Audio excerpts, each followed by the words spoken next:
नमस्कार दोस्तों। आज की जो हमारी डिस्कशन है वो हमारे समाज की, हमारे सोसाइटी की एक ऐसे पहलू के ऊपर है जो कि बहुत ही घिनौना है। एक ऐसा हमारी सोसाइटी का एक अगली चेहरा है जिसे कि कई सालों से हमारी सोसाइटी में प्रेवलेंट है, आज भी है। और अगर चीज़ें और लॉ जो हैं वो इम्प्रूव ना हुई तो ना जाने कितने सालों तक ये रहेगा।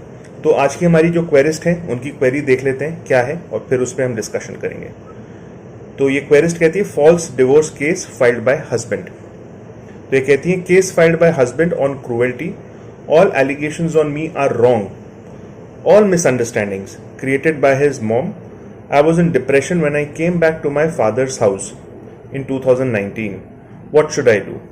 Husband didn't want to listen to anything, nor he wants to live with me anymore.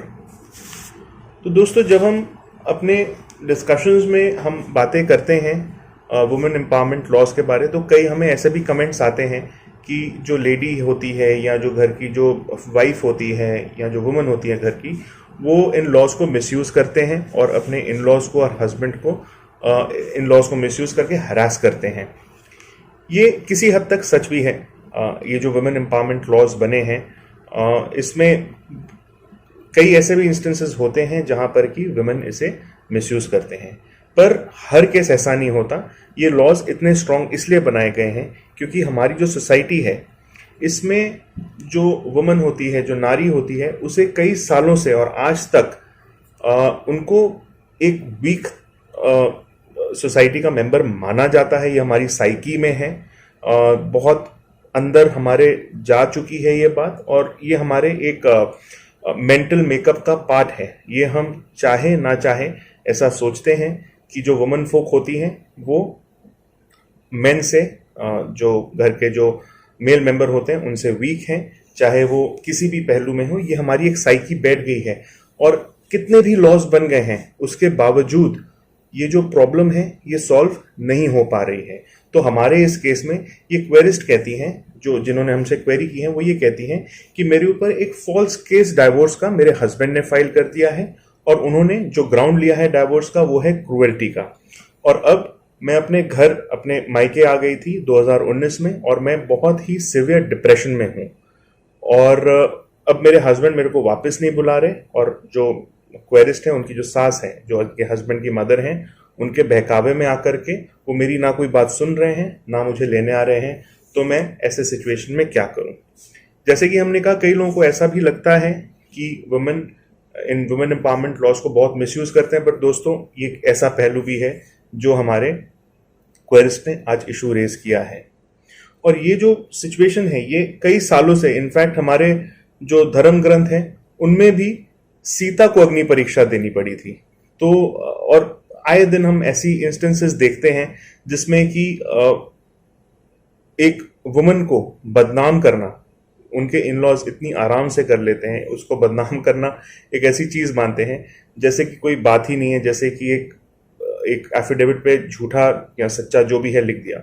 They forget कि एक रीति रिवाज के साथ वुमन को वो अपने घर लाए हैं और वो उनके घर की उतनी ही इंपॉर्टेंट मेंबर है जितनी की कोई और है।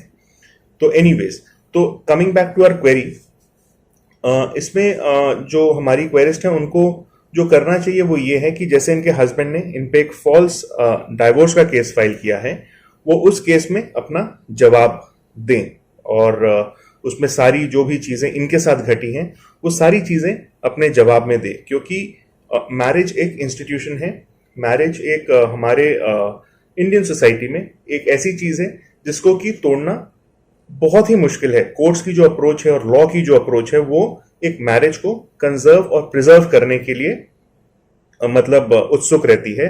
The approach of law is कि मैरिज टूटे नहीं, और मैरिज ऐसा नहीं है, कोर्ट्स ऐसा नहीं है और लॉज ऐसी नहीं है कि वो इस चीज को उन्होंने फोर्स ही नहीं किया या इस चीज को वो फैक्टर इन नहीं करते कि कोई हस्बैंड अपनी वाइफ पे एक फॉल्स केस फाइल कर सकता है।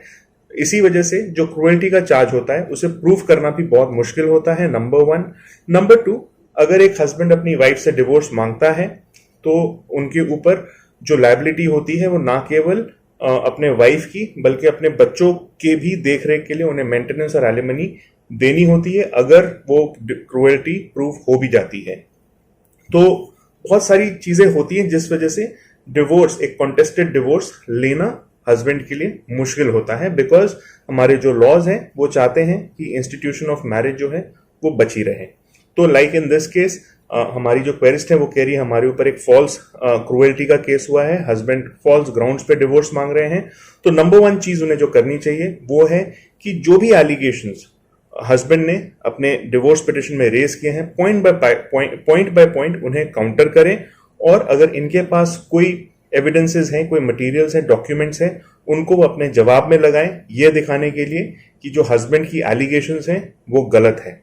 अब डिवोर्स का केस फाइल किया है, इसका मतलब ये नहीं है कि हस्बैंड को डिवोर्स मिलेगा, उसे वो क्रुएल्टी का जो एस्पेक्ट है उसे प्रूव करना होगा। अगर वो प्रूव नहीं करते तो उनकी डिवोर्स की जो पिटिशन है वो कैंसिल हो जाएगी। नंबर वन, डिवोर्स का जवाब देना है। Number two, the wife can also consider filing an application under section 9 of Hindu marriage act, जिस एप्लीकेशन को हम कहते हैं रेस्टिट्यूशन ऑफ कॉन्जुगल राइट्स की एप्लीकेशन। अभी रेस्टिट्यूशन ऑफ कॉन्जुगल राइट्स की एप्लीकेशन क्या होती है? जैसे डिवोर्स की जो प्रोसीडिंग होती है वो क्या करती है, एक मैरिड कपल को अलग करती है, वैसे ही रेस्टिट्यूशन ऑफ कॉन्जुगल राइट्स की पिटिशन होती है जो इस डिवोर्स की प्रोसीडिंग्स के बिल्कुल ऑपोजिट होती है, विपरीत होती है। डिवोर्स पार्टीज को अलग करती है, रेस्टिट्यूशन ऑफ कॉन्जुगल राइट्स की पिटिशन पार्टी को एक साथ लाती है। अब मान लीजिए हस्बैंड और वाइफ के बीच में डिफरेंसेस हैं और हस्बैंड अपनी वाइफ से दूर रहता है, कोई दूसरे घर में जाके रहता है या अपनी वाइफ से उसका बोलचाल नहीं है, तो इन सच सिचुएशन हम क्या कहेंगे कि इनके बीच में जो कॉन्जुगल रिलेशनशिप है, कॉन्जुगल मतलब हस्बैंड और वाइफ के बीच का जो रिलेशनशिप है, हम इसको कहेंगे कि कॉन्जुगल रिलेशन हस्बैंड और वाइफ के बीच में नॉर्मल नहीं है या डिस्टर्ब्ड है। अब अगर वाइफ चाहती है कि हस्बैंड के साथ उनका जो कॉन्जुगल रिलेशन है वो वापस से इस्टेब्लिश हो या स्टार्ट हो, तो वाइफ एक पिटिशन फाइल करेंगी कोर्ट में जिसको हम कहते हैं रेस्टिट्यूशन ऑफ कॉन्जुगल राइट्स की पिटिशन। मतलब मेरे हस्बैंड मेरे से बात नहीं कर रहे हैं, हस्बैंड को आदेश दिया जाए, या मेरे साथ नहीं रह रहे तो हस्बैंड को आदेश दिया जाए कि वो मेरे साथ जो उनका कॉन्जुगल रिलेशन है, जो हस्बैंड एंड वाइफ का रिलेशन है, वो दोबारा से स्टार्ट करें। और कोर्ट इस चीज पे आदेश देगी हस्बैंड को अपनी वाइफ के साथ साथ रहने को, क्योंकि जैसे कि हमने कहा कि जो लॉ है वो इस चीज को, जो मैरिज की इंस्टीट्यूशन उसे प्रोटेक्ट करना चाहती है, इसीलिए लॉ के अंदर वो सारे इनबिल्ट सेफगार्ड्स हैं जिससे कि एक मैरिज को सेफ किया जाए। और एक one of the safeguards is ये जो सेक्शन 9 का प्रोटेक्शन है रेस्टिट्यूशन ऑफ कॉन्जुगल राइट्स का। अब हमने एग्जांपल में कहा कि वाइफ फाइल करे अपने हस्बैंड के अगेंस्ट, कई बार ऐसा भी होता है वाइफ छोड़कर चली जाती है, तो in such a case husband can also file an application for restitution of conjugal rights. तो ये जेंडर न्यूट्रल है, ये कोई भी फाइल कर सकता है जो अपने पार्टनर के साथ, अपने स्पाउस के साथ अपना रिलेशनशिप को दोबारा से स्टार्ट करना चाहते हैं। तो that's about it. To sum up, हमने जो डिस्कशन किया है, अगर हस्बैंड अपने वाइफ के अगेंस्ट ऐसा झूठा क्रुएल्टी का केस फाइल करते हैं टू सीक डिवोर्स, तो wife has to give a para wise, point wise reply to that divorce petition. Number 2, उनको एक रेस्टिट्यूशन ऑफ कॉन्जुगल राइट्स का पिटिशन फाइल करना चाहिए। और इसके साथ बहुत ही इंपॉर्टेंट, जो कि हमने अपने डिस्कशन में मिस कर दिया, इसके साथ वाइफ को मेंटेनेंस की पिटिशन भी लगानी चाहिए। अगर वाइफ अकेली है तो अपने लिए सिर्फ एक मेंटेनेंस की पिटिशन लगाए, और अगर वाइफ का कोई बच्चा है फ्रॉम दैट हस्बैंड, मान लीजिए एक बच्चा है या 2 बच्चे हैं, उनके भी देख रेख के लिए और उनके जो डे टू डे एक्सपेंसेस है वो, और उनके अपकीप के लिए और उनके सारी जरूरतें पूरी करने के लिए, जो भी बच्चों का और वाइफ का खुद का जो भी एक्सपेंसेस है वो लेकर के, सो दैट उनका स्टैंडर्ड ऑफ लिविंग सेम रहे as it would have had the husband and wife been living together. इसके लिए एक मेंटेनेंस पिटिशन भी फाइल करें। तो that's about it friends. I hope you found this video informative and helpful. अगर आपको ये वीडियो लगता है कि किसी का इससे भला हो सकता है, तो I would request you to share it. अगर आपको वीडियो अच्छा लगा, जो हमने डिस्कशन की वो आपको मीनिंगफुल लगी, request you to like the video.